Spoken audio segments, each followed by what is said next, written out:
Hello, this is Kaylia in 2020. What you are about to hear is the remastered version of the episode that you clicked on. Why?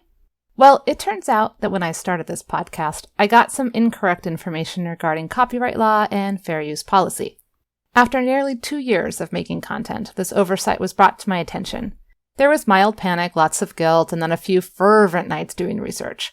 It seems we might exist in this gray, nebulous area of fair use for critique and commentary, and thus our use of a teeny tiny bit of the music from the soundtracks of the movies that we are critiquing and commenting on might be allowable. But then again, it might not. So a few things. 1, I don't want to be a jerk, even accidentally. 2, I think it's important to acknowledge when you mess up. But 3, and this is key, I think acknowledging your mess up isn't enough. You have to rectify the situation if possible. And guess what? It's totally possible to go back into these old episodes and clip out the maybe illegal, maybe just slightly crappy bit of audio and replace it with a bit of music created just for me by the same composer and performer who made us our theme music. Which is what I'm going to do. And since I can't help but tinker just a smidge, I might clean up a teeny tiny bit of audio noise while I'm in there. I mean, I've learned a lot over the last 2 years, and who knows, you might be stumbling upon this podcast feed years from now. So why should your present-day ears be punished because way back in time, I hadn't yet found the noise reduction button? Anyway, without further ado, here is the podcast you came here for, just slightly better. Thanks for listening. It's the Pages of Popcorn's podcast. Special guest! Kaylia will edify. It's the Pages of Popcorn's podcast. Special guest! Her and Kaylia are gonna talk, so you'd better damn well listen. Hello, and welcome to the Pages and Popcorn podcast. The podcast where I, Kaylia, a huge book nerd, talk about movies based on books as well as the original source material. Today I am joined by Keith via Zoom, so heads up and apologies for the bad sound quality. I did my best to fix it in post, but this is where we're at. This time around we will be discussing Ready Player One by Ernest Cline. The book was published in 2011, the movie came out in 2018, where you can find sources, references, and updates about the show. We now have a page on the website with a list of our upcoming book and movie combos, so you can read and watch along ahead of time at home. Speaking of upcoming episodes, we are putting together a community episode and we want to hear from you. If you have, over the course of the last 25 episodes or so, loved one of our hot takes, disagreed vehemently with one of my rants, have a burning question or mini rant of your own, please feel free to either record a voice memo or put your fingers to work and email us at pagesandpopcornpodcast@gmail.com. You can also leave us comments on our Facebook page or our Twitter, both searchable by typing Pages and Popcorn Podcast into your search bar. Lastly, we want to really encourage you to rate and review us on whatever platform you listen to us on, especially iTunes, because that will help other people find us. And as always, we want to thank our patrons for their ongoing support.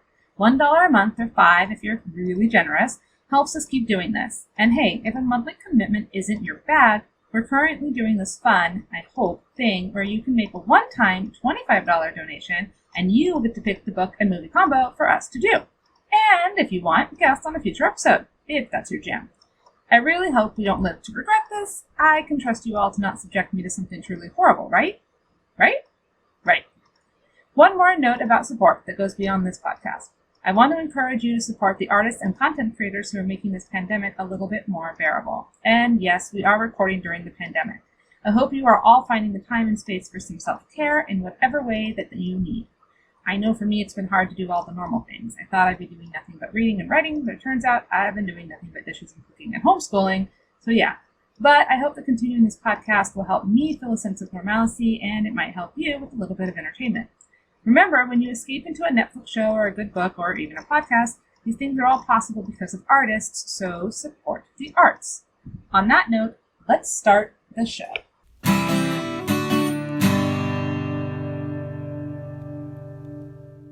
So, hi Keith. Hey, how's it going? It's going pretty good. How are you? I'm good. So Keith, would you like to introduce yourself to our listeners? What kind of nerd/geek are you? Do you play video games? And why are you interested in talking about this book and movie combo with me? I would say I'm mostly a board game nerd, and I'm a music nerd. I love music theory, things like that. Card games, tabletop role-playing games. Here, here. As far as gaming goes, I don't really play on a console so much as computer gaming. Okay. We just got a Switch, and we really like that. And just for some fun background, the way that we met, I think, was partially due to a podcast and partially due to an MMORPG, which, for those of you who don't know, is a massive multiplayer online role-playing game, which I'm glad that you explained it in the way that you did, because that's exactly how Ernest Cline writes and creates everything that you find in Ready Player One. Yes. You know, he'll say, like, an MMORPG, like a multiplayer massive, like, and it's like, who is this book for? I know we're jumping ahead, but yeah, we met in WoW. We actually met, I listened to Double Meat Podcast. Hi, Sasha. Yeah, and you were a guest on the show, and so I looked you up on Facebook, and you were on there. So then we ended up playing on WoW a little bit. Yeah, so I remember we would talk on Vent, and we would quest together. You like my segue? I segued. That was my segue. I'm gonna do our book recap now. So I'm going to say a lot of things during my recap, which are references to things that I have actually no knowledge of. So if I mispronounce any of these fun names and places and things, I apologize in advance. In the 2040s, the world has been gripped by an energy crisis from the depletion of fossil fuels and the consequences of global warming and overpopulation that's caused widespread social problems and economic stagnation. To escape the decline of their world, people have been turning to Oasis, a virtual reality simulator accessible to players by using visors and technologies such as special gloves. It functions both as a massive multiplayer online role-playing game, or MMORPG, and as a virtual world, with its currency being the most stable in the whole real world. It was created by James Donovan Halliday, founder of Gregarious Simulation Systems, which was formerly Gregarious Games. When he died, had announced in his will to the public that he had left an Easter egg inside the Oasis, and the first person to find it would inherit his entire fortune, ownership of the corporation, as well as full control of the Oasis itself, which is worth trillions. The story follows the adventures of Wade Watts starting about 5 years after the announcement, when he becomes the first to discover one of the 3 keys which unlock 3 gates leading to the treasure. Meanwhile, slavery for debts has become legal in the US, and its corporations, for example, innovative online industries, use slaves to work in the Oasis. Here we go. God, there's so much plot in this.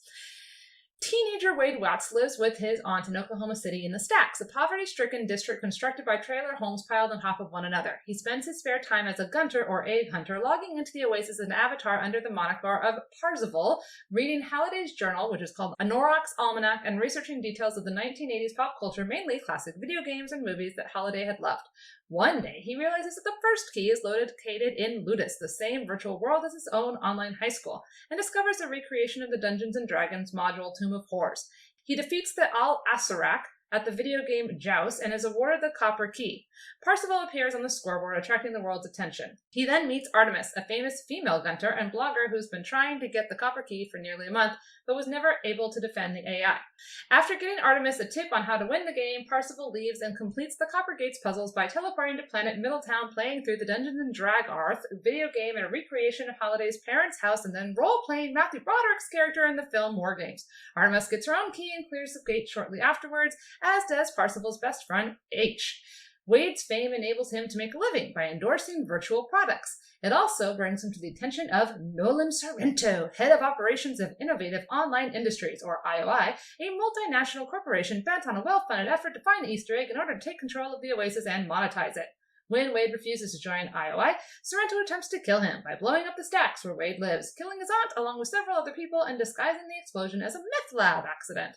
But Wade escapes and he moves to Columbus, Ohio, hometown to both GSS and IOI, where he lies low, assuming the pseudonym Bryce Lynch, and living in an anonymous apartment designed for hardcore Oasis users. He considers an alliance with H, Artemis, as well as Daito and Shoto, a duo of Japanese gunters who've also earned the Copper Key, but instead he and Artemis begin a wary friendship, and when he asks her out, Artemis declines! IOI operators called Sixers because of their 6-digit avatar name, always beginning with a 6, attempt to assassinate Wade and Artemis's avatars on the birthday party of Oasis' co-founder Ogden Morrow. They are stopped by Morrow, who has special privileges and powers within the Oasis. Artemis abandons Wade due to the competition being more personal for her. And 5 months pass, and neither Wade nor anyone else has found the next token, the Jade Key. When Artemis finally finds the Jade Key, Percival scrambles to planet Arachnade, where he plays a perfect game of Pac-Man, receiving only a quarter as a prize. H, who was the second player to find the Jade Key, provides a hint, leading him to the planet Frobos, where he solves a recreation of the text-adventure game Zork, and whistles a 2,600 hertz sound through a Captain Crunch bosun whistle. Sorrento, who has tracked Artemis and H using their premium locator artifact, establishes the base there to farm Jade Keys for the company's avatars. Then he unlocks the second gate and rapidly acquires the Crystal Key as well. Shoto tells Parzival that the Sixers has infiltrated Daito's real-life apartment and has thrown him off his balcony, killing him and passing it off as a Japanese suicide. Parzival unlocks the Jade Gate by entering a privately owned Blade Runner-themed building and completes the arcade game Black Tiger as a character from the first-person shooter perspective, being given a virtual mecha as a prize as well as another clue, a red star, and a circle. Using his knowledge of Rush, he acquires the Crystal Key on planet Sphinx, the red star being the symbol of the Solar Federation in the song 2112, and after playing Discovery, the third movement of the song, finds a clue regarding the conditions to unlock the final gates of the Sixers that they had missed. As he messages Artemis, H, and Shoto with his discovery, Sorrento ends their covert attempts to clear the third gate, castle Anorak in planet I'm not even gonna try, and places a force field around everything. Wade manipulates his assumed identity in order to be arrested and placed in indentured servitude into IOI's tech support department. While inside IOI, he uses black market passwords and security exploits to hack into IOI's intranet. He acquires a wealth of information, including footage of Daito's murder. The information also includes the attempt on his own life, as well as plans to force Shoto and Artemis to work for IOI in real life and kill them at the end of the contest. IOI doesn't know who H is because H uses a pseudonym and stays mobile. After leaving a booby trap in the castle and escaping the corporation, Parzival shares his information with his friends and publicizes a gathering of avatars to storm the castle. They are interrupted by Ogden Morrow, who offers them a safe haven in his home in Oregon. Wade meets the real-life H and Ogden, but not Artemis or Shoto, because they're already hooked into Ogden's immersion pods. Okay. Although H's avatar is an athletic Caucasian heterosexual male, turns out that H is actually an African-American lesbian named Helen. Is about the same age as Wade, of course. Also, Artemis, who keeps telling Wade over and over that she's not who she is in the game and he wouldn't like her in real life, blah, blah, blah, while she's in the isolation pod, so he can't see her quite yet. Now it's the day of the battle, our climax. Wade uses his booby trap, a robot carrying a quantum bomb, to bring down the force field, and a massive battle between Gunters and Sixers ensues. Parzival uses the Mecha Leprechaun, accompanied by Artemis's Minerva X, H's Gundam, and Shoto's Raiden, to fight against Sorrento's Megalogodzilla Kaiju. Through Shoto's avatar is killed, Leprechaun is destroyed during the fight, and Parzival then uses an ace up his sleeve, a device that transformed him into Ultraman.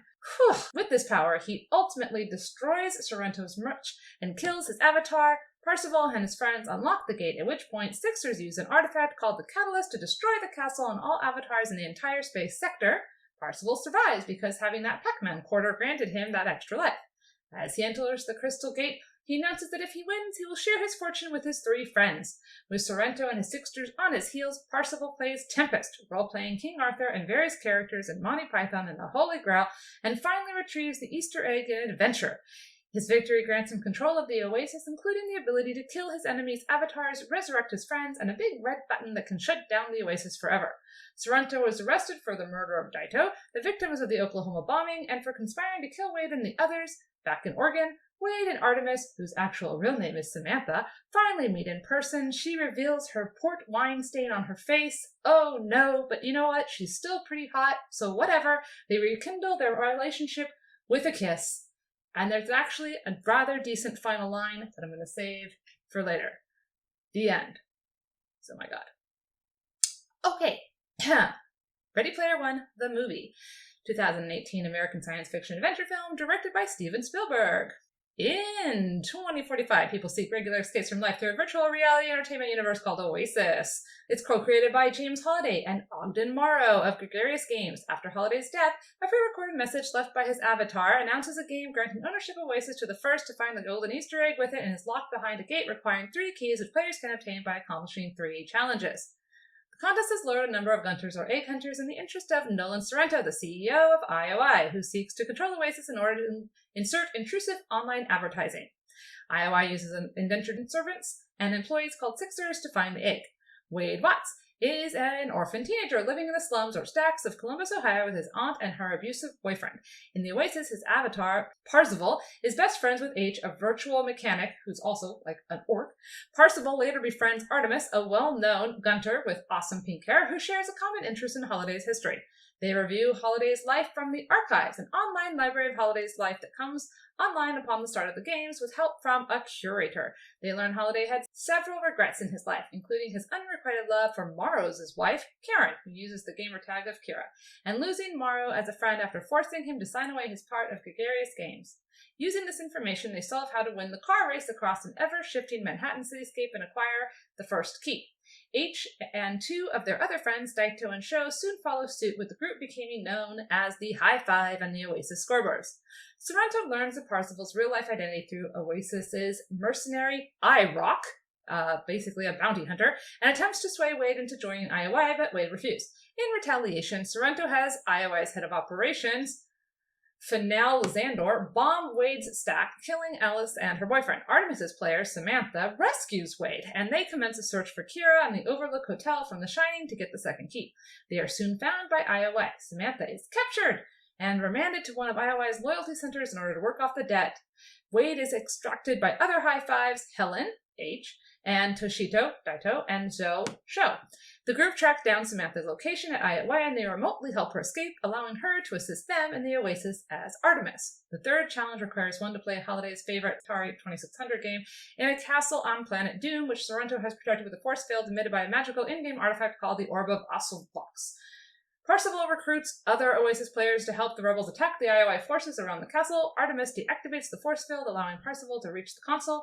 After a brief fight, Sorrento detonates a bomb called the Catalyst that kills all the avatars in Planet Doom. However, due to having won a coin from a bet with the archives curator earlier, Parzival gets an extra life, proceeding to play through adventure and finding the Easter egg. He is awarded the last key. He opens a gate and is greeted by Emma, Holliday, basically, and given a contract to sign. However, he recognizes it as the same contract that Morrow signed to turn over his part of the gaming company, so he refuses. Anorak changes form, becomes Holliday for real, and reveals that the contract was the final test to make sure that Parzival would not make the same mistakes that he did. Parzival is given the golden egg and control of Oasis. In the real world, Sorrento and Xandar fail to stop Parzival before he wins. After accepting defeat, they are quickly arrested for the bombing. Morrow is revealed to have been the curator, offers his services to Wade, and he gladly accepts. Wade decides to run Oasis with the other High Fives, shutting it down twice a week to encourage people to spend more time in the real world. They also block loyalty centers from accessing the system, forcing the end of IOI's indentured servitude program. Meanwhile, Wade and Samantha start a relationship and move into a luxury apartment. Kiss, kiss. The end. So, what did you think of Ready Player One? Okay, so first off, I came to this book because a lot of people were talking about it in the geek world, so I was interested in reading it. And one of the things I kept hearing was, it's so cool, it's sci-fi, and also Will Wheaton reads the audiobook, which I thought was an interesting way to promote the book itself. But sure, Will Wheaton's cool. I'm a Trekkie. So I didn't listen to it, but I heard about him reading it. And so I was like, okay, I'll read it. And I actually read it in my book club. My book club is predominantly women. And there's a few gamers in there, a few nerds, but not over much. So that was interesting. It was received with mixed reviews. Like, some people liked it and liked the world building and got really into it. And other people were like, there's some issues. My major issue was the writing itself. Okay, fine. Well, then the movie came out and you're like, well, sometimes the movie's better than the book if it relies so much on visuals and blah, blah, blah. And this might be that. But I seriously had absolutely no interest in seeing the movie because I kind of felt so meh about the book. But it's on the list and we decided to do it. So a couple weeks ago, sat down and watched the movie, and here we are. I've actually tried to watch this movie about 6 times. Like, I've had to start it over, and then I'm like, I'm going to come back to this. I have to watch this because I'm going to be on a podcast about it. And that's the only reason that I finished it. It wasn't because it was an assignment. It was an assignment. And the thing is, I messaged you about Ready Player One because I knew you did a podcast, and I was like, I'm kind of curious what she thought, because a lot of my friends kept talking about this movie, and oh my god, it's such a great movie because it references things, and so I mean, I don't know if you want to break down like your opinions about the books, or if you want to do that first, or go to the movie first. I feel like just from the outset, this is probably the first time that I can honestly say that the book was better, and also that the movie was better. They were both better than the other in some way. Like sure, I mean, they cleaned up some problems that the author had written in the book, and I feel like some of the things that Ernest Cline wrote about in the book were actually pretty good compared to what I ended up seeing in the movie. I don't think one was better than the other. I think they were both terrible, and I think they were both entertaining. I think the movie was less entertaining than the book. One of the things I found as I read this book was that this book is like, it's fan fiction, kind of, right? It's a guy's writing about all of his favorite stuff, so it's like fan fiction. So it's like, well, I want to put Sonic in my story. How do I do that?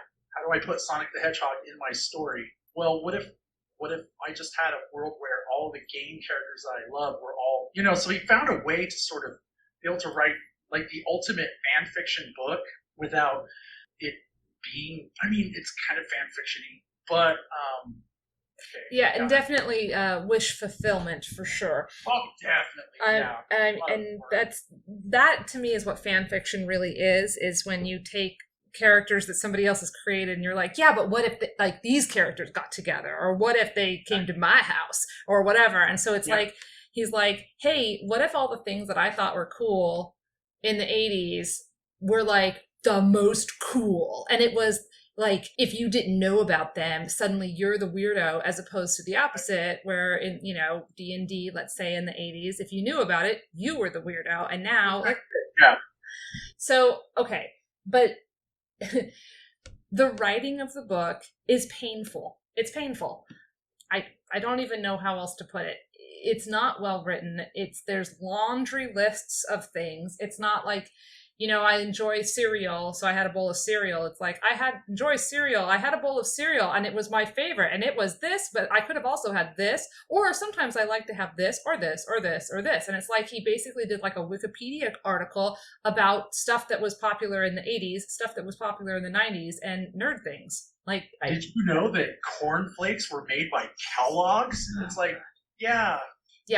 So here's my example. For those of you who haven't read, this example of this. There's a paragraph where Wade, our teenage protagonist, which I think is important that he's this teenager, he describes the virtual car he's constructed for himself in the online world, right? Okay, so the DeLorean came outfitted with a non-functioning flux capacitor, but I had made several additions to the equipment and appearance. First, I had installed an artificially intelligent onboard computer named Kit, purchased in an online auction, onto the dashboard, along with a matching red Knight Rider scanner just above the DeLorean's grille. Then I'd outfitted the car with an oscillation overthruster, a device that allowed it to travel through solid matter. Finally, to complete my 80s super vehicle theme, I'd slapped a Ghostbusters logo on each of the DeLorean's gull wing doors, then added a personalized plates that said ECTO-88. Oh my god. He's basically trying to say people in virtual reality can express their personal tastes through what they create, right? And that this is what he's into. But he's so obsessed with this culture, this geek stuff, that he thinks it's compelling and it's just a shopping list. So there's no explanation of why Wade finds these things intriguing. Just like, of course, a DeLorean is cool. Well, not everybody thinks a DeLorean is cool. And you don't even actually describe what a DeLorean is. If you haven't seen Back to the Future, you don't even fucking know what the hell he's talking about, right? That's fair. I mean, the DeLorean is a cool looking car. Cool looking car. And if you watch Back to the Future, so. But I think that gets to something you said, I think, before we started really recording about, like, who is this for? Who's the target audience for this book? Oh, I'm probably going to circle back to that a few times. Yeah. One of the things that I felt was really strange was, as I read the book, I thought, so he violates Chekhov's gun so many times that I thought, this feels like a first draft. And just a quick note for those of you who don't know, Chekhov's gun is the idea that if you introduce a gun in an early act in a play or movie or something, that gun needs to show up again later and actually serve a purpose. You don't introduce something early in a narrative structure and then have it not go anywhere. Even a red herring is not considered a Chekhov's gun. It's considered, the point of it is that it was to lead you astray. So if something's not there to lead you astray or to lead you to something, it's just superfluous. It's just there for no reason. So we don't like that. No, that it's basically a signpost of lazy, bad writing, or, like Keith just said, a first draft. Right, and the thing about Chekhov's gun is not only do you have to have that gun fire at the second act or third act or whatever, but if you solve your problem at the end of the story with a gun, you have to establish that gun is in the story before you can solve the problem with the gun.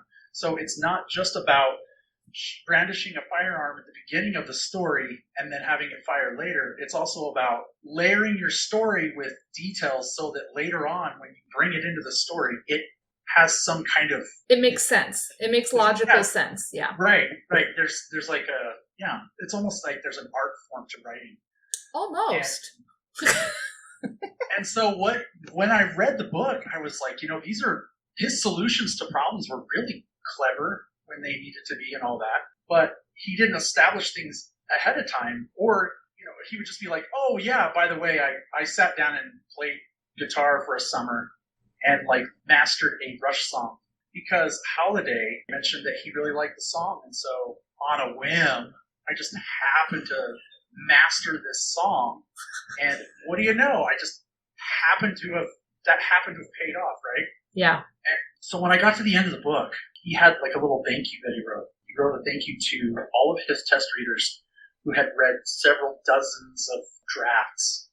And I thought, this is not a first draft. This guy wrote this book and had people read it over and over and over again. And we're reading a final draft of a book that has a very strong first draft feel to it because he's got all these weird loose ends that, they're not bad ideas. Right.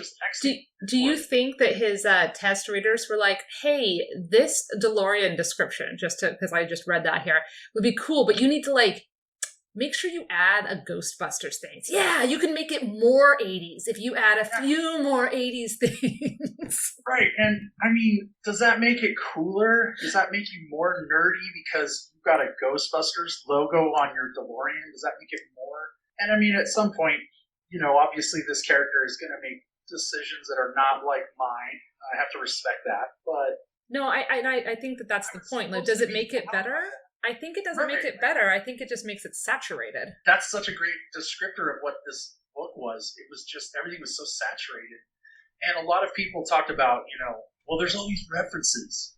And, a real fan is going to pick up on all these references. A real nerd or the gatekeeping, I'm sure we'll get into that as well. Mm-hmm. And there was a 6-digit number in the movie that I was curious about. I was like, I wonder if that's an Easter egg. Huh. Which, for those of you who don't know what an Easter egg is, don't worry. The movie will make sure that they will explain it to you. Everything is explained to the point that it's just... Seriously, if you took out... Who is this for? If you took out the exposition, the over clunky exposition, and you took out the laundry list and just the list making of all the 80s nostalgia stuff, and you just had the story, the book would have been a short story. Actually, you know what it would have been? It would have been the movie. Because the movie didn't do quite as much exposition. It just kind of plopped you in the world. And instead of having a paragraph describing the car just happened to be there. And if you happen to freeze frame it, because that's what you're into, and you're like, oh, look, there's a Ghostbusters. And oh, look, there's a this and there's a that. But otherwise, you're like, oh, it's a cool, fast car. And I'm distracted by the action sequence of blah, blah, blah, blah, blah. Like when I watched the movie today again, they're walking facility and the number 43 keeps popping up. And I'm like, oh, there's going to be 42.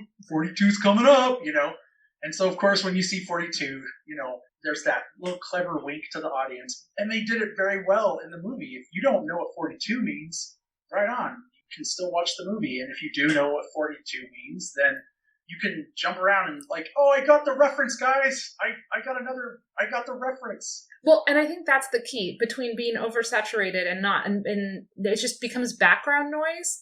I think that like the idea of an Easter egg is that it's special that not everyone's going to get. But when the entire movie or the entire book is literally just stuff that is geared for a specific audience and is overly explained, then nothing is Easter eggs. Nothing's actually reference. It's not an allusion anymore to something else. It is literally the thing. So then who is this for? Is it for the initiated that don't need their hand held? Or is it for, like, your aunt who's like, oh, have you watched that Big Bang Theory show? Oh, it's so funny. You'd like it because they got all that stuff in it that you like. Oh, my God. And you're like, I'll check it out. And then you watch it and you're like, this is awful. This show is not for me. This show is... Big Bang Theory, this is a show for the people who still make fun of people like me. Right. I don't know who this was for. I think you might be the target audience. And I know my husband is definitely the target audience of this. And he didn't read the book, so that's why he doesn't get to be on like the full podcast like you do. But he did like watch the movie and was like, yeah, I know that I'm the target audience, but I don't think he felt special about it. Anyways, but you are the target audience. Apparently. Because how old are you? Well, I'm 42. Right. Magic I'm 42. Number. You know the answer to... Oh, no, I'm not going to do that. I'm 42. And so, yeah, I was born in 78. The same year Van Halen's first album came out. You know, Van Halen... Sorry. Right. So, and, I mean, not to be too spotlighty on it, but you're a white, cis... Yeah, no, I played D&D in junior high school. And yeah, so that's who it's for. And I feel like there's this big part of pop culture right now which is very much geared towards people from their mid-30s to mid to upper 40s. And nostalgia is always a thing. Yeah, you have a bunch of TV producers that are my age, and they're like, I want to see my favorite stuff on TV because I'm a producer and I have that power. And sometimes that's cool, and we get cool things. Yeah. And sometimes we get this book. You know, I can't really say that I didn't enjoy reading the book, because I kind of did. It has a charm to it. It's not polished. One of the things I thought was really interesting is the movie rights were secured on the same day it came out, which basically meant that they were like, oh yeah, this is going to be a hit and we're going to make it into a movie without like knowing yet, because it was like, oh, it's a sure bet, because they had Will Wheaton already decided, signed on, and nerd stuff sells. Yeah, well, and I did want to touch on this. I feel like the movie is actually kind of a representation of the very things that Wade finds distasteful about his culture being co-opted by outsiders who then take his precious thing and bastardize it for profit and suck the original intent out so that they can turn a quick buck. And the movie is exactly what Wade Watts was against, and something that Ernest Cline is clearly against, because as we all kind of know, Wade Watts is just Ernest Cline in a dystopian future where knowing that Falco is rap music, like Patrick Rothfuss kind of talks about how, people will kind of talk down at the idea of writing a Mary Sue character, and that's a conventional thing. You're not supposed to write a Mary Sue, but Patrick Rothfuss was like, well, I mean, what about the Odyssey? That's a Mary Sue. And what about Superman? What about, he starts listing all these cool things, and it's like, well, maybe a Mary Sue isn't necessarily a bad thing on its own, right? So it's got some of that Beowulf to it, where the character just happens to be good at all the things that the quest that lay beyond have in store, right? Well, definitely. I mean, he's our main character, and so of course he's going to be the special one, except that there's two things I want to touch on that you just said. One is talking about how the movie is exactly what Wade wouldn't like. And I think that one change that they made really spoke to that. In the book, after he gets through the first level, which thankfully they shortened the levels, and it was only 3 keys instead of 3 keys to 3 gates to 3 challenges, whatever. Anyways, they made it simpler, which is a good call. But anyways, after the first one, he becomes famous, and so he starts making money by doing endorsements and like all of this stuff. And that takes him away from being able to actually play the game. He's doing like reality TV type things and stuff. And it talks about how like that fame and that stuff is affecting, and it makes it more work and less play and not, all of this stuff. And it's like, oh my God, that's a kernel of a really cool idea. And I don't think that Klein really fleshed it out, but it was there, and it wasn't there at all in the movie at all. And that was right. They did flush all that out, and they made him fish people. Yeah, go ahead. No, so I mean, I just think that was like an interesting change, especially pointing out the hypocrisy of, we don't want this to monetize and change this thing that we love, but that's exactly what it was. And then the other thing that you said. Well, and I did pick up on some Holden Caulfield vibes from Wade Watts. Everybody around me is a phony, and he just spends the whole book. Just everyone around me sucks except for me and my friends. And here's another Chekhov's gun. Our hero, Wade Watts, is an atheist. And it's very important that you know that. And then, it never plays any important part of the story. I did hear one guy's commentary YouTube where he talked about how Wade has replaced religion with worshiping video games, or he puts holiday on a shrine, and his atheism is not relevant in any way. It's Chekhov's gun. You bring up that a character is an atheist in the beginning.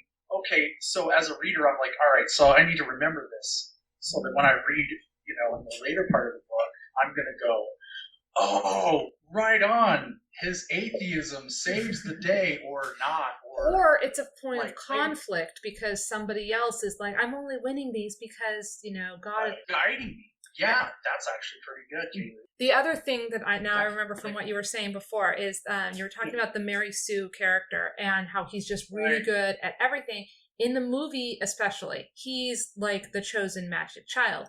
In the book, though, he's not the best at all the stuff. Artemis goes and H both do the second thing before him. He has to get help from them. It becomes more of a team. Of course, he's our main character, and he's going to be the one with the extra life at the end and blah, blah, blah. He had good skills, and they had good skills, but it almost built in that even though they were all like Mary Sue's in their own potential areas, they kind of had to come together, which again, I think undermines the whole thing of the Easter egg hunt to begin with, because it's like, solve these riddles, blah, blah, blah, and then one person will win, but it was impossible to do unless you had a team, and a team is not the same as a group, because the Sixters are the group with their evil thing. I mean, there's themes here, but they're just not fleshed out. Well, and, okay, so, let's say that Wade Watts is an atheist, and then later on in the story, he's the only character that resurrects. And, that's the thing, there's moments in the story where you're like, whoa, there's an idea here that the author clumsily overlooked. And I can say that with confidence because every time that he does actually try to be clever, he explains that he's being clever so that you know he's being clever. Right, exactly. And so then when he stumbles on something brilliant, you're like, I'm doing all the work here.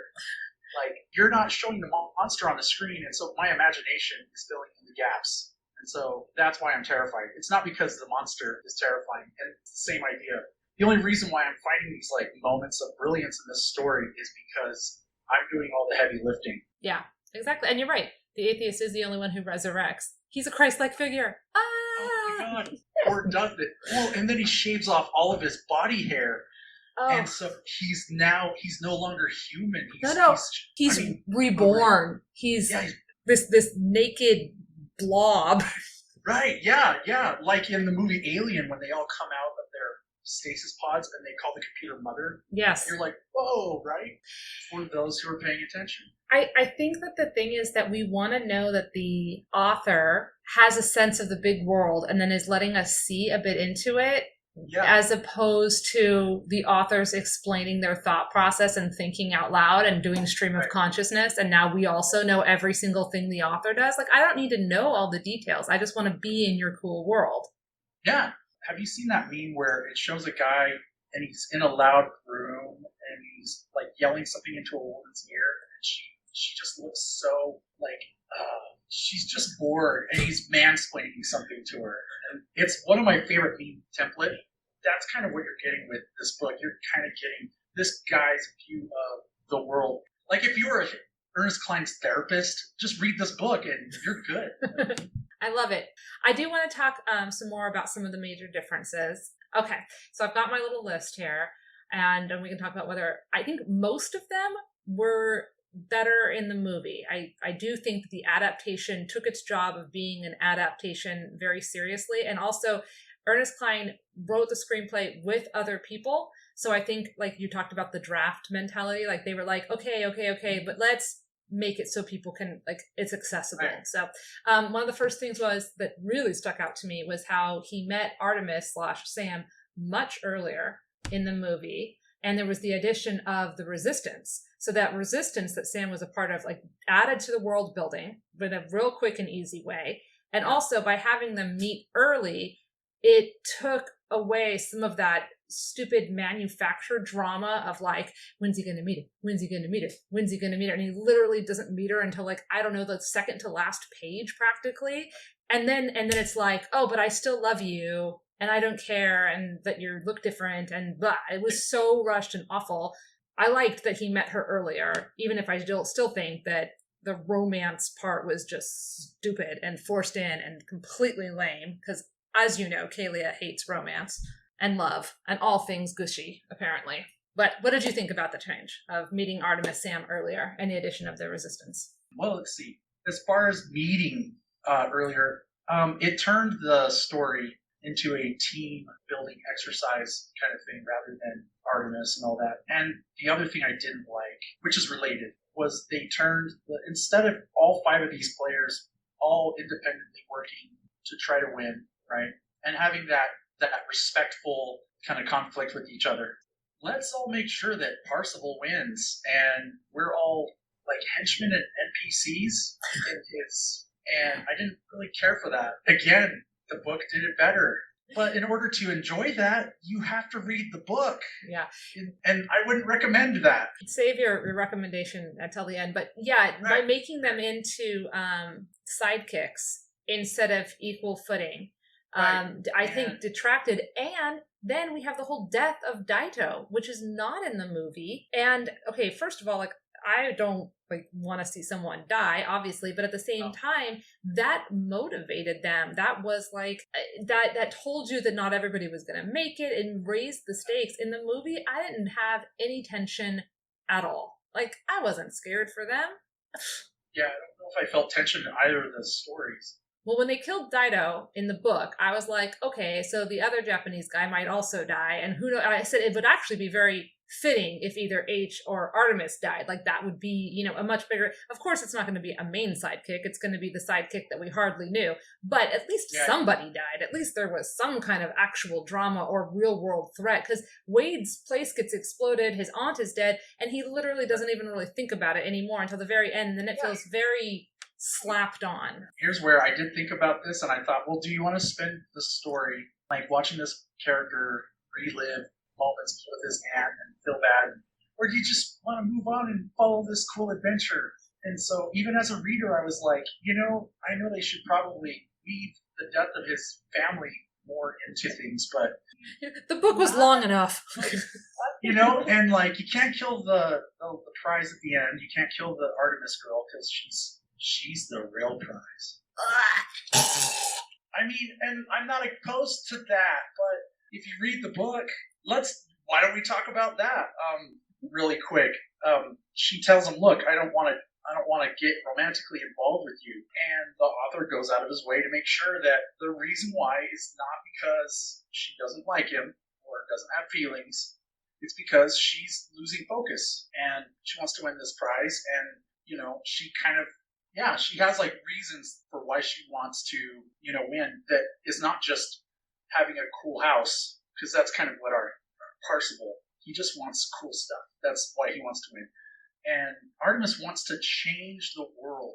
She wants to make the world better for people that aren't her, people that she's never met. She cares about people that she doesn't know. She's probably one of the more likable characters for that reason.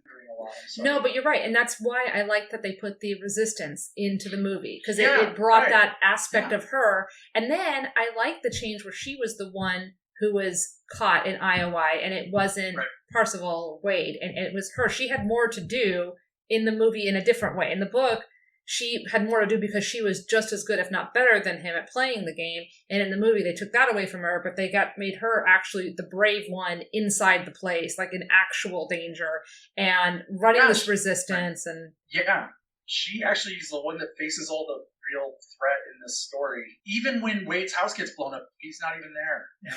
And, he's in danger, and he's clumsy. He's both a character that's very savvy about how tech works and how anonymity works, but also when it's convenient to the story, he also doesn't know how to keep his mouth shut. And I know they needed him to mess up so that there was some way. Yeah, I get that. But speaking of his team, we haven't really talked about H. I think we should talk about H.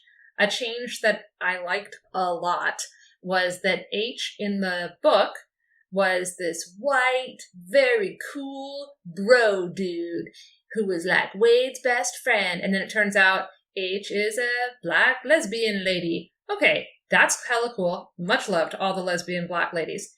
I like the fact that in the movie, they realized that tonally it would be a shit move to make a lesbian black lady wish so much and go into a virtual reality world where her only wish is to be a white cis dude. Like, no, I'm glad it was an orc. Like, that was cool. Like, H was like, I want to be big and I'll be a mechanic and I'm going to be awesome. And it has nothing to do. And so that was a good change, because I will tell you, when I was reading the book and I got to the part where it was revealed what H, who H really was, I was like, seriously? That's because that's what everybody wants to be, right? Is a white dude, right?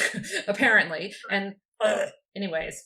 I think a very good writer could actually maybe put that in a story. And if he had fleshed it out, it might have mattered. But since he didn't, it was just there. Yeah, to be fair, like, I wouldn't, if I was sitting down to write a book and I was like, all right, cool, so I've got my Trapper Keeper and I've got my Ovaltine or my Tang, and I'm going to write a book now. I'm going to put on some Duran Duran, and I'm going to sit in my bat suit. Now I'm going to write. I would not be like, I'm going to write this black character, and she's going to be a lesbian, but she secretly wants to be a white dude. Like, I would not go anywhere near that. Somebody else might be able to do that. The right kind of writer could maybe tackle something like that and do it in a really interesting way above my pay grade. Even just a throwaway line like, I had to be a white dude because, they're the ones with all the power in the world. Sure. Something. Right. Yeah, and, I will say that there were moments in the book that were very touching. And when they talk about how colorblind, the internet can be, and you don't know what I look like on the other end of the internet, and how that does create some form of equality, that there was actually some cool ideas there. And I feel like Ernest Cline actually, oh man, I know you're gonna get mad. Maybe you're gonna get mad. I don't know, I'm gonna throw this out. I feel like Ernest Cline is one of the good guys. He's just, I think he really means well. Like, when he writes, he doesn't want the main character girlfriend to be, a Hollywood kind of clone pretty girl, right? He kind of wants the curvy, Rubenesque is what he said. And she's got a birthmark. And okay. I give him the credit. He means well. He means well. Right. He's definitely operating in the world in which he was raised. Yeah. And he means well. I will give you that. A birthmark? Okay. That makes her kind of cool. And she still has age. It's not like she's a 42-year-old woman, in a wheelchair. I mean, for goodness sake, do you know what I mean? Like it's Oh, yeah. it's like the ugly girl, the Hollywood version of the ugly They take off girl. the glasses. Oh, she's got a ponytail and she's got glasses and Ernest Cline is like, I like ponytails and glasses and I like curvy women and I agree with them, but I just feel like his test readers, I would be surprised if any of them were women of color or women. I don't even know if he knows women. Just he brought this stuff. The way that he portrays Asian kids in this book is like you could try to be clever and be like, well, that's how Asian kids were portrayed in the 80s. So, it's a callback to I'm referencing something, right? Like you could try to be clever, right? But I've never read a book where as I'm reading the way that the characters are described in the book, I'm like, this is really racist. Like, and I'm not just talking about like the bowing, which is whatever, but it's just so, I really felt like Ernest Cline had never met an Asian person. And I know he grew up in Ohio, but it just really comes off like he's seen them on TV. And I did actually laugh to myself today. But when I was watching the movie earlier today, I noticed that I found myself saying, like, oh, look, they got their own little short round in this movie. And I'm not, like, that's so fucked up. I'm not even, but that's kind of what happened. They got this little Asian kid, and he's, oh my God. Well, they had to have some Indiana Jones reference in there, right? I would think that Spielberg's involvement, I'm surprised that his DeLorean didn't pull a giant rock behind it, because I was going to say, I was kind of expecting the big boulder at some point, but we didn't get that. Okay, so we haven't talked about Holiday. One of the things that really drives me crazy, it's one of those like pet peeve things that, when people write like a 5 things I hate on Facebook, whatever. One of them is this weird hero worship idea that one person is responsible for the thing, right? Like Steve Jobs is responsible for Apple, nobody else. Or, well, Bill Gates is responsible for Windows and Microsoft. You're welcome. I'm going to get nerdy about something. I don't know if that is appropriate for in this podcast? No. This particular episode, but there's Linux is one of my passions. And I found a way to bring it into the podcast. There's a guy named Richard Stallman who's he's like a heavy player. If you go and read about him, he's pretty much like one half of what makes Linux. He's the peanut butter to Linus Torvalds' chocolate, right? These two guys came together and they created an operating system on the internet, which is pretty cool. And Richard Stallman was working at MIT like 2 months ago or 3 months ago. And he kept using the email service to write really fucked up, sexist, creepy shit. And then at one point he started defending stuff that dehumanizes children and shit like that, right? Exploit is the word I was looking for. And he got fired. And he got fired from that job because he was violating the message board rules. And they were like, no, you can't do that, dude. You can't. Now, what does that have to do with Holiday and all this? A lot of people on the Linux forums and stuff, they're all like, well, what are we going to do without Richard Stallman? It's like, well, turns out that what makes things like Apple and Samsung or whatever, right, Amazon, right, what makes these, it's not just one person, one dude. It's not. It's a team of people that we don't really ever hear about. We don't hear about those people.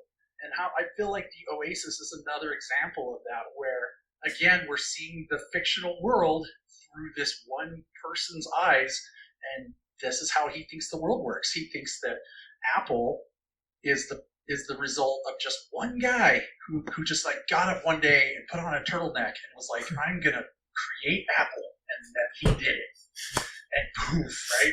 And then Elon Musk was like, I don't know, he wiped the cocaine off his face and he was like, I'm gonna create the Tesla vehicle, and right? And that's not how it really works. And so the Oasis is such a painfully absurd thing to read about.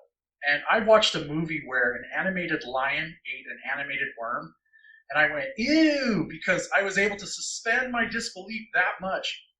But when I read about the Oasis, and I know that you were asking about Holiday, but I feel like those two things are so intertwined. I don't know. Was that too ranty? No, not at all. I don't know that I really went off. I didn't really address Holiday so much as this weird idol worship that I had hero worship when I was, I was a teenager. There were people that I looked up to, and they became these iconic, whatevers. I do think that that's a major part, though. There's not only the idea of the one person being the creator and even Ogden, who was like the second in command, is called the great and powerful Og, and stuff like this, which is a Wizard of Oz thing in case you didn't get that. So there's definitely that. Wozniak. It could have been a Wozniak reference. Oh, that's true. Oh no. Oh my God. So many levels. But I do think that the idea of having this hero worship is part and parcel to what you're talking about before about gatekeeping and to what really matters and who gets the credit and who gets the glory versus the team, right? So again, I think we had these elements of a team versus a single person. And I think that was one of the themes that the book was trying to point out, that he might have gotten all the credit, but his biggest regret in life, part of it was that he broke apart the team. And then in the movie, they took it a step further by saying that the bad guy, Norman, or whatever his name was, his motivation for being so bad was that he had been on the team. He'd been an intern who had been part of it, but that wasn't getting any credit and didn't get to, have the glory and blah, blah, and had residual angst about it and yada, yada. So there are themes and little tendrils of ideas about teamwork and who gets the credit and who doesn't.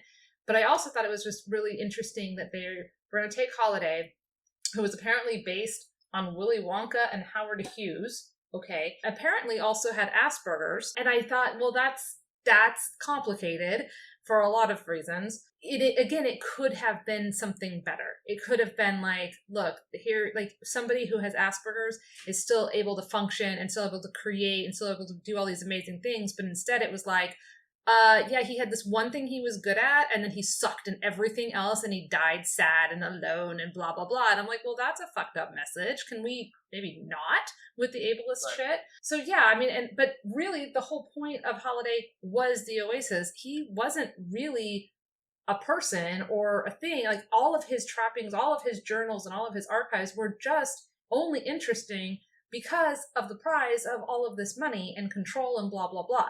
Otherwise, nobody would have cared what his favorite movie was or that he liked that Rush song or anything else. So he was kind of destroyed by his own creation, or eclipsed might be a better word, by what he had created. And that can be kind of sad, except that we never really got to sit with that. It was just, he was the creator, he's amazing, Wade loves him and worships him without even really understanding why. Right. Well, and here's the thing. You nailed a bunch of things that I've thought about, and one of them is, who's the villain of the story? You brought up Sorrento? Yes. Why is Sorrento the bad guy? What does Sorrento actually want? Sorrento is the bad guy because he wants to win so that he can, I guess, have lots of money. Well, and in the movie they make it more clear that he's going to monetize the field of vision. Yeah, so there'll be all the ads and stuff, pop-up ads, and forgive me, because I did only watch this movie once, and I can't remember if it's this movie or some other movie where they're talking about that. Maybe it was a Black Mirror episode where they were like, oh, and we can cover this much of the space before the people start having seizures. Was that this movie? That was this movie, right? No, I don't. That doesn't ring true to me, but I've tried to watch this movie 6 times. So I feel like it might have been, or something. But the idea is just as much as as much real estate as you can have, which you can totally see. We all have pop-up ads on our. The seizures thing was this movie. Oh, I'm being told from the voice in the other room, who's been voice. That I'm right, and it is in this movie. So his thing is just up to the point where it's dangerous for people. He doesn't really care about people. It's the money. In the book, I don't feel like it was quite as clear as that. But it's a cost-risk ratio type thing, right? Mm-hmm. Whatever they're called. Yeah, and Sorrento is supposed to be a metaphor. Oh. Which I think is funny. Ernest Cline hates metaphors. I don't know if you picked up on that. But everything is like something else. He never leaves anything for you to figure out. Sorrento is, electronic arts. as a character, right? He's like the metaphor for pay to become stronger in a game by paying for it rather than earning it.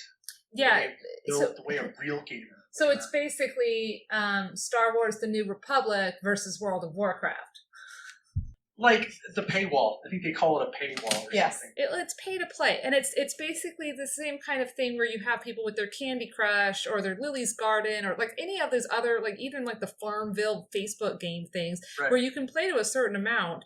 And then, but if you want to get past a level or if you want an extra life or you want to play for more than 2 minutes every day, and you know it's freaking addictive, so we do want to play it more than 2 minutes a day, you got to spend $1.99 till you can get extra keys or tokens or seeds or whatever's, right? Like, how much does it cost a month to play World of Warcraft? I think it's $15 a month. At least it used to be. That's correct. How much does it cost to play Star Wars? It's free. It's free. If you want that extra gear, you can pay for it, right? Now, here's the argument, right? But when you say that you don't have to pay for it to get in World of Warcraft, you do. Fair you point. have to pay a monthly fee. Okay, right? I will. But you don't have, right? Yeah. And you had to pay for the thing to download to begin with, although that has changed over the years too. Yeah, you can play up to like level 20 now. Yeah, exactly. Yeah. But you can't use mail. Whatever. Sorry, we're all a thing now. But you're right, and that was correct. So I guess my simile was backwards. Yeah. It's like World of Warcraft versus New Republic in the pay to play. There are cooler things that you have better opportunities if you pay in Star Wars. But I mean, like, is it wrong that I have to pay more to continue to play Candy Crush? Is that evil? Well, no, and I don't think so because I think we want to pay for the media. Like, I am really against things like Pirate Bay and I can't think of any other ones because I don't use them, but like places where they basically steal shit, right? It's not cool. I'm sorry, torrent, is that a thing? Okay, I feel like you should pay. So I have a CBS All Access account and I don't give that to people because I like that CBS has got a bunch of Star Trek on it and I want to encourage them to make more Star Trek. And if everybody I know gets my access, then that's like people, you should pay for the entertainment that you want to see. We can vote with our wallets in a very phenomenal way. So I don't mind. That's why I'm a patron of things like Mission Log and Buffering the Vampire Slayer. That's why I buy things from local artists. I feel like we should do the plug here for my Patreon, y'all, because it does cost me money to read these books and rent these movies. But okay, anyways, so yeah, it's not fundamentally evil. I think what makes it evil for Sorrento is the cavalier attitude of how far can we push it before people have seizures and die, and then also killing Wade's family. Like, that's what makes it evil. And the cheating aspect. Right. The fact that Sorrento murders people probably makes him a bad guy. I'm going to give you that. And cheating, because he's a cheater, and he like has that IROC guy doing his dirty work for him, and yada yada. So I feel like the reason that we don't like Sorrento, I don't know if sure, we can talk about murder and all that kind of stuff, right? Well, let's just pretend like that's not. No, I'm kidding. But I think the reason why we don't like the character is not because of any of that. I think it's just because he's a smug jerk. I think that's the real reason we don't like him. And it's sad, but that's why I didn't like him. Because he was fake and phony. He was a fake gamer. He was a fake gamer, not a real gamer. Yeah, and he had a really cool setup. And that's not cool. And he had money. And the other thing is that the people that work for companies like Electronic Arts and these other ones that people in the gaming community are mad at, the people that work for those companies are gamers. They care about that stuff. They went into the industry because that's what they like. That's what they're passionate about. Those are the people that you're creating into an evil monolithic villain. Well, it's like what sci-fi does, and usually and does well sometimes, is it takes an idea and then it takes it to its extreme logical conclusion. So you have this idea of this corporation, and then you have the idea of like them just farming and the Sixers one right after another, and like the monetizing, and then you have the idea of slave labor, right, and the indentured servitude aspect of it, which is evil. Like he's a bad guy because he oversees these bad things, but like that's built in to be the foil for this, and also because we don't want it to be too complicated. We need books like this when you have a hero's journey and a quest, it's like a video game, not maybe the modern day video games, which I hear are very cool, but like the older video games where it's pretty slash and dash. It's pretty simple. Like, you're the good guy, you kill the bad thing at the end, and you win the girl, girl, and then you're fine. And so this movie doesn't have time or room for layered characters and complex people with human emotions that might have different layers to them. They just... Right. And, I mean, that can be fun, right? Like, yeah. I want to touch on Holiday, and then I want to go through my list of themes and messages just to make sure we've touched on them. Yes. I know you had opinions on Holiday. You didn't like the way he was portrayed? I don't like the... I mean, I don't know that anybody would possibly disagree with me on this, but the way that they portray a person with Holiday's affliction, and I want to say it like that because I don't think they actually ever say what he's got going on. He's just different. Like, his favorite food is Hot Pockets, and he likes Chuck E. Cheese, and then they show him on screen, and he's just like, you know, I don't know, I don't want to like imitate him, but because it's like it's super cringy to watch him on screen, and he's like, I'm a basket case, but I'm brilliant. And that's a very common trope. It's like the Beautiful Mind thing, except that he's mumbly and needs a haircut. Yeah. It's not a good portrayal, and the fact that people read that, you know, what it was in the book and the movie, and they're like, oh yes, he has Asperger's, which, like I said before, is pretty shitty and unfair in a variety of ways. But Ernest Cline didn't say that, did he? Did he actually say that in the book or the movie? I think in the book, there's a reference that's made. I could be wrong. I read the book a while back, but reference is made. His father was an abusive alcoholic. His mother was bipolar, and he suffered from something that would be diagnosed today, but they didn't have diagnosis for it back then. So extrapolate at will, but kids in the 80s who had something, and from his actions, it's definitely not ADHD or ADD. Do you know what I mean? He wasn't. So it feels like it is coded to be Asperger's. The lack of social skills, the highly good at one thing. In the movie, he even played where he doesn't make eye contact with people. Like, I feel like there's enough there to make that. But I do agree that it's very coded. I don't know how. It's like the one thing that Ernest Cline decided to be subtle about. Like, it was the one thing where he's like, well, I'm not going to go there. Maybe not in the book, but in the movie, I felt like it wasn't overly subtle, that he had some sort of mental deficiency, whether or not it was Asperger's or not. The movie was so, like, I'm looking at this and I'm like, how is this not? It's like when Michael Scott imitates an Asian person in front of an Asian person in the show. Yeah. And you're watching it and you're like, oh, don't do that. Just stop right now. Like, I'm so uncomfortable right now. That's how I felt when I watched Holiday on this movie. I was like, you need to stop right now. You just need to knock this off. And I know there's people that are like, well, but I know someone like that. Yeah. There's a line between representation in media and shoehorning something in or overplaying it and making it into either a proxy or a prop. And I feel like this wasn't representation, because if it's representation, it has to be called, right?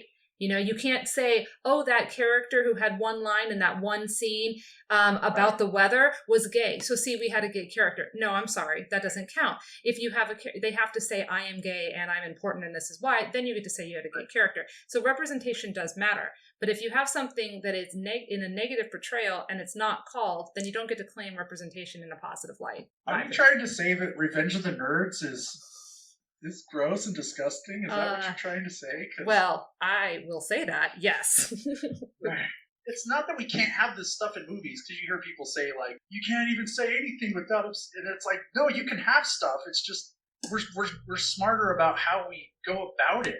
Yeah, we've learned. We know better, so let's do better. Yeah. Okay, I'm gonna go through my themes real fast. I think we touched on most of them, but okay. So we had the theme of friendship. It's different than the theme of teamwork. I think the theme of teamwork came off better in the book, actually, like you said, in the movie, they were definitely a team, but they were a team for the purpose of one person winning, as opposed to the book where they were like a team of people who valued each other and it wasn't all about one person. That's my opinion. As for friendship, the only friendship we had was between Parsifal and H, so that was fine, but I don't really think that we learned anything or grew or anything. I guess you could say in teamwork, like the whole Oasis showed up for this massive fight at the end. Well, I mean, when he rallies the whole internet, basically. In the book, it was like, why would anybody work against their own self-interest? And I think that one thing Ernest Cline was trying to say was that people will do things that aren't in their best interest because sometimes the needs of the many Say it. Say outweigh the needs of the few? Yeah. Okay, yeah. Okay, so I've never actually seen Star Trek, but I know that I know. I'm not that kind of nerd. That's okay. Nerds are like not this monolithic thing, right? Exactly. I'm enough of that kind of nerd for both of us, so you're welcome. Well, thank you. So as far as like H and Parcel, I mean, they're just a couple bros, right? They're just a couple bros in there.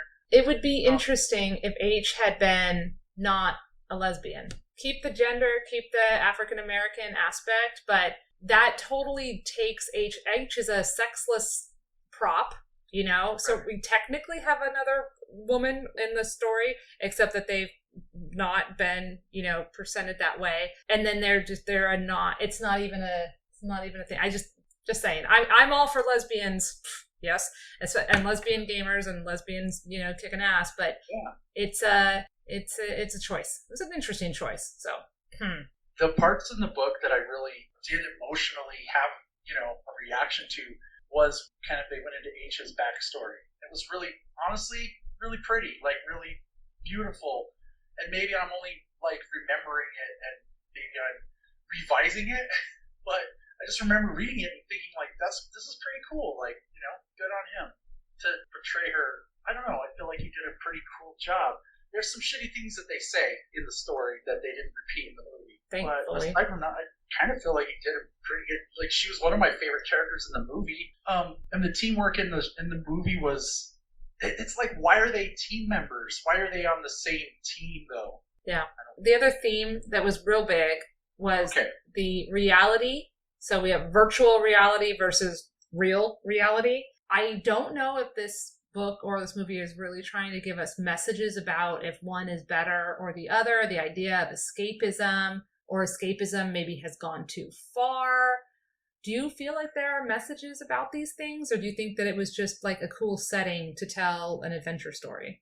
I kind of feel like one of the things that I can kind of infer from some of that is our hero, he's described as like an overweight, kind of unlikable person in real life, and then he's like kind of a rock star in this virtual world, right? So there's that duality, which, obviously Ernest Cline thought of when he wrote this, right?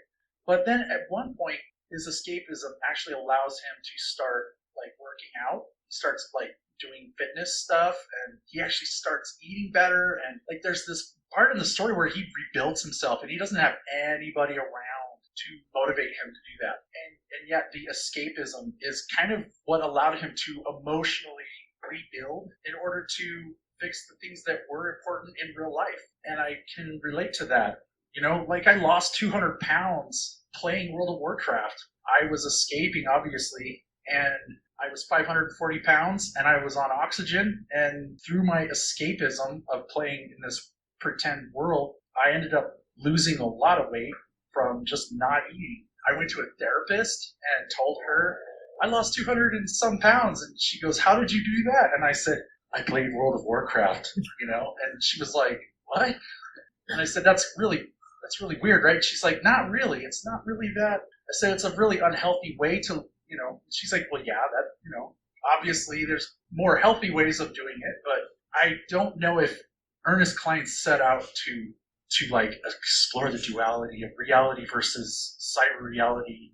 I'm sure he thinks about that stuff, right? It would be kind of unfair to say that this stuff didn't occur to him And I think that he kind of did want to explore some of that stuff. But the whole book is kind of built around that. Yeah, and I think that it had a lot of interesting ideas, like how society has degraded to the point where everybody escapes, and it didn't seem like there were people without the internet, without the ability to log into the Oasis. That seemed like a thing. Even people who had like nothing had that. Right.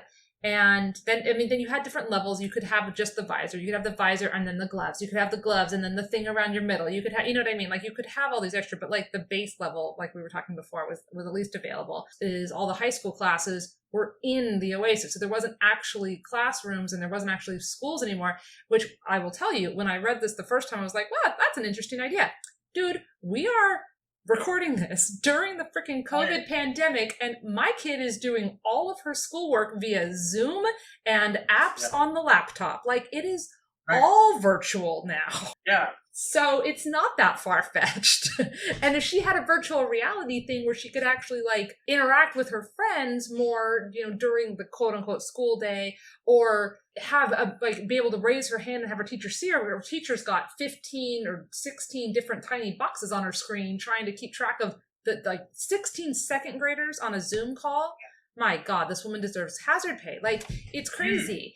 So I just think that that's really interesting how just in a couple of years from this book being written until today, like, wow, like, okay, I could kind of see this. Now, the idea of losing yourself is dangerous in any way, and sure.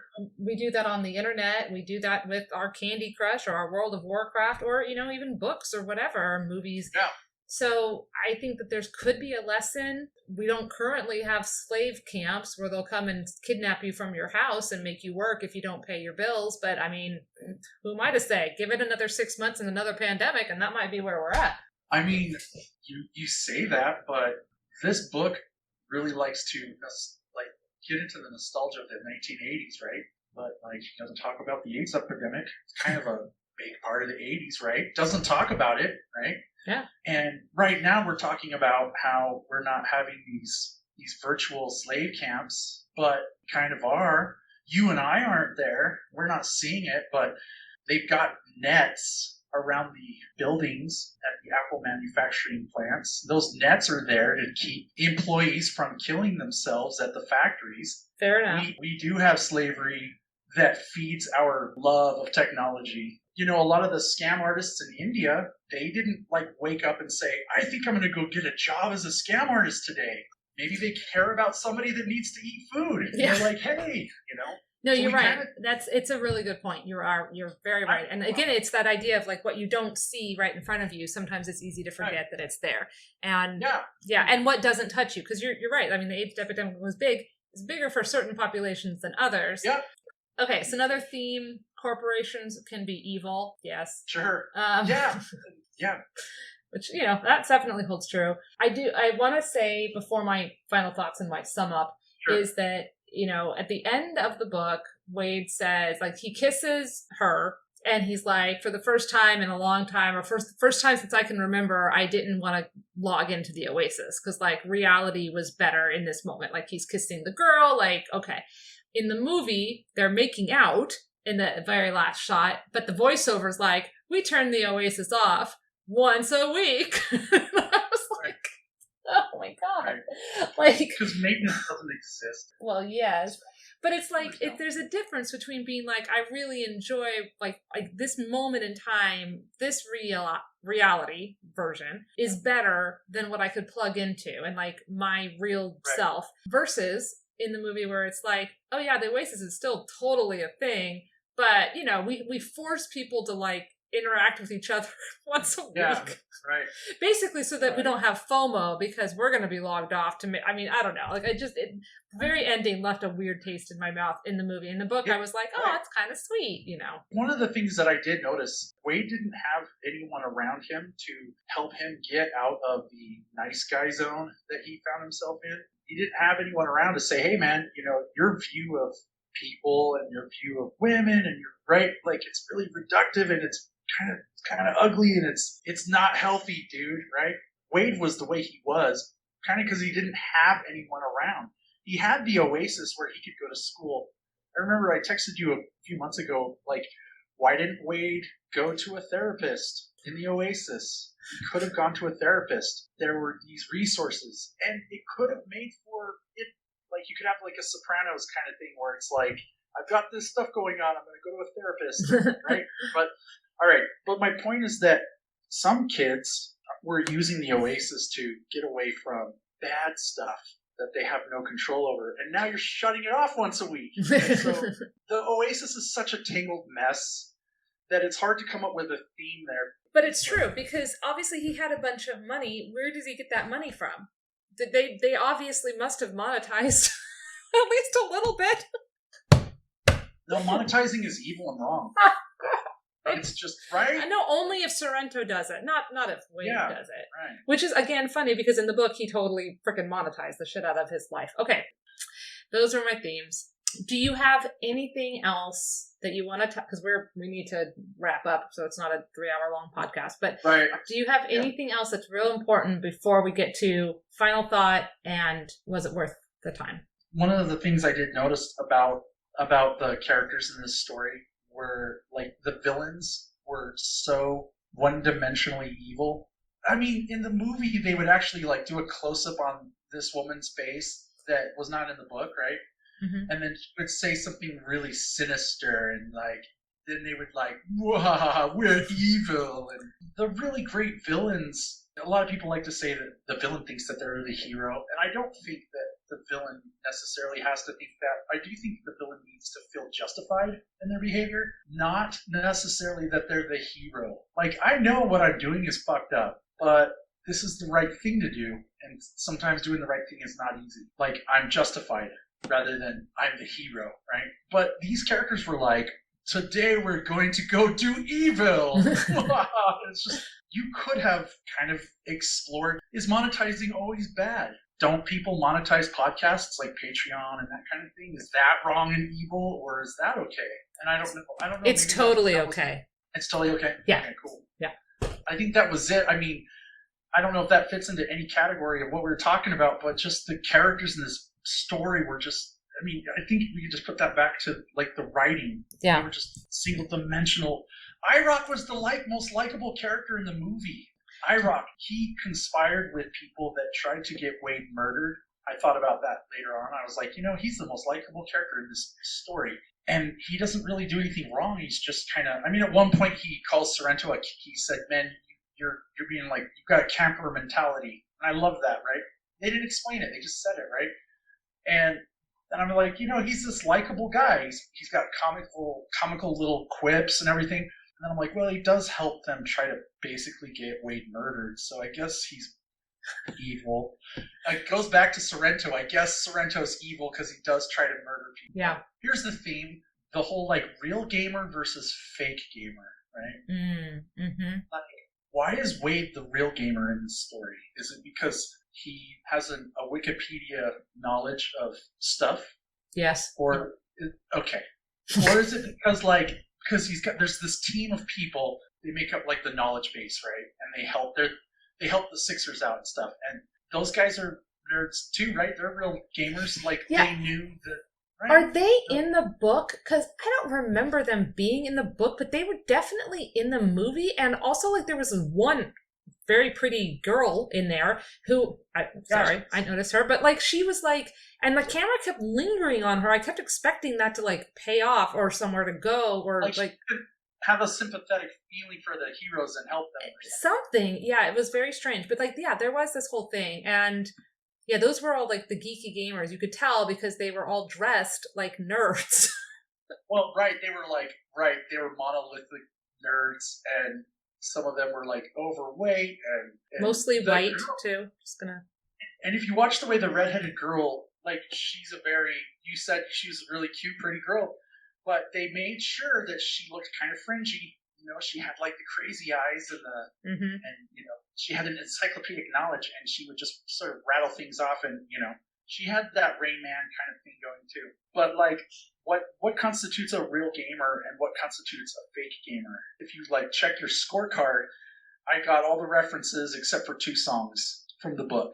Do I count? Do I win something? Well, you're a real gamer according to him, but you're a fake nerd according to me because you haven't seen Star Trek yet. So you just can't win. This is a game you cannot win. Right. No, and I think that's super, because even like in the book, the IROC character's in the book, but he's barely there, and he's a freaking poser, is according to Wade. Is like, oh yeah, he pretends, blah blah blah, but he's not any good. How do you know? And this is the thing: they didn't have alts in this. Yeah. But do you remember in World of Warcraft, you'd have your main, and then you'd have your alts, and so like my main is a level. Character. Yeah, exactly. And my main would be like this high level, kick-ass, all the awesome armor. And then I'd go play a little alt and you'd be in a little newbie area and somebody would come along and be like, oh, do you want me to show you how to do it? And you're like, dude, you don't know who I really am. Right. I've been in situations where I've had someone come along and help me out, and they don't know that they're helping me out. They just think they're helping, a traveler out. I think that there are some pretty remarkable things that you can experience when you play this. And I did get some of that when I read the book. So it's not that, I just want to like throw rocks at something. Maybe that's part of why I'm throwing rocks at it, is because in a way, like I kind of feel very connected to it because of who I am and my association to that stuff. So maybe I'm a little frustrated that some of that stuff didn't, bleed through more. No, I mean, I think the fact that you and I met via, you heard my voice on a podcast, and then we hung out in a virtual world. And honestly, like, your picture on Facebook is not your face, usually. I mean, I know I've seen pictures of you because I've, like, just Facebook stalked you, but, like, this is our first time talking like this, really ever. At each other and words are, yeah. But we're still friends, right? I mean, so like you can definitely make and I've met people. I've got your picture of your family on the refrigerator. Exactly. Upstairs. So, I mean, I do, virtual friends can be real friends. And like, if you're in a community, like there's different podcasting community and Facebook groups and online communities and message boards. And I mean, all of that stuff has been around. And I think that the real lesson here is that if you build community, then community is worth fighting for, and friendships are valid. And relationships are what relationships are, in whatever medium they are created in. It's still a relationship if you put the time and the effort in, and you have shared experiences and yada, yada, yada. So I think that that's all good. I just think that gets overshadowed so much in this. But I do think that is a beautiful sentiment. And I just think that, for me, my final thoughts here is that the book was good in terms of a lot of things, but the writing, it was just awful. And I can't get over the writing style and the lists of crap. I can't get over it. I'm sorry. I will never read this book again. I don't know if I'll ever read anything else that he will write ever again. I mean, I might. But the movie was big, dumb fun. I think that it took some elements of the book and made them more accessible for people. It definitely got rid of all the lists. Like I said, it was a visual medium. It just put the car in the race, and it didn't like expound for 2 paragraphs about the car, which was nice. Sure. I think because it works on a couple levels, without having everything explained to you, then it was more Easter egg-esque for people who want to go frame by frame, which I think actually fits with like the idea of it. And I mean, you had a hard time watching this movie.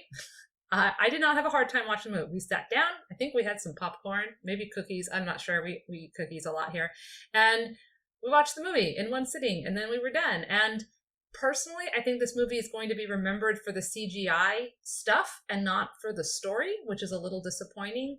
But at the end of the day, it's a epic, questy, wish fulfillment, boy fantasy, teen, nostalgia, CGI explosion of visual effect movie.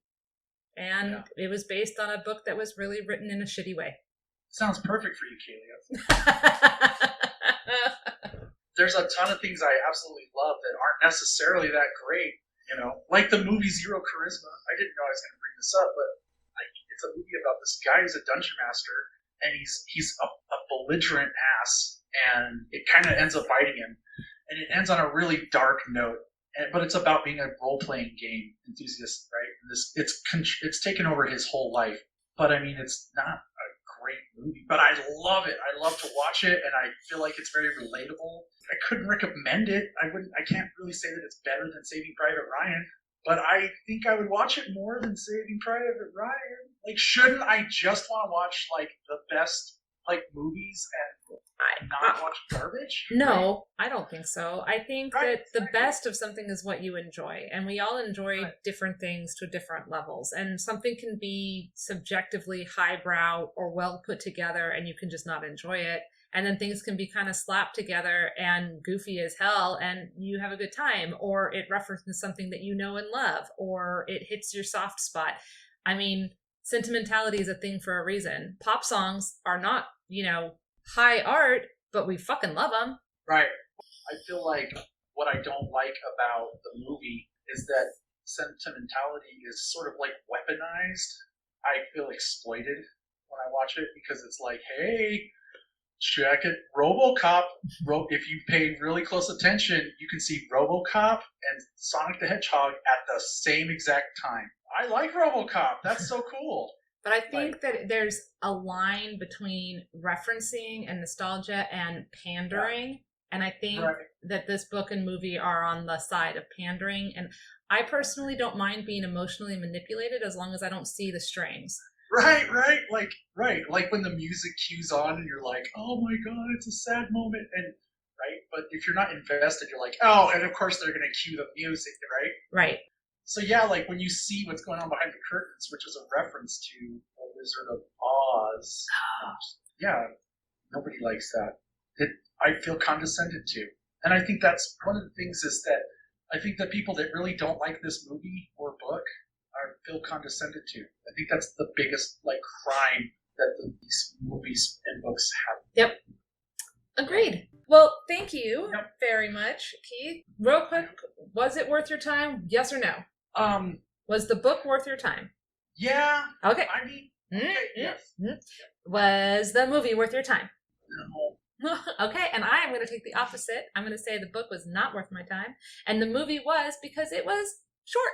Oh, it's 2 hours and 20 minutes. What are you talking about? Compared to living in the world of the book, it took me more than 2 hours and 20 minutes to read the book. So to me, the movie was faster. And also I got to do it with my husband, and we got to make jokes about it and stuff the whole time. So that in and of itself. Okay. But I'm sure that we will...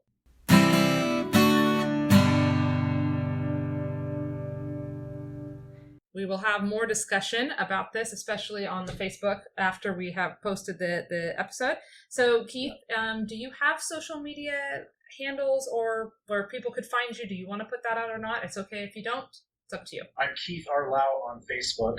There's a few Keith Laus, but I'm the one that R. Lau. I'll link to you when I post the episode, and I'm sure people will be able to write and have responses, and that'll be pretty cool. And thank you so much for joining us once again, because it's not monetized. You get all the same content if you support on Patreon or not, although at some point I would really like to do some special stuff for the patrons. We shall see about that. But yes, $1 or $5 a month, it helps me keep affording to rent the movies, because I did rent this movie, and buy the books, etc. That is about it. Thank you so much for joining us on Pages and Popcorn Podcast.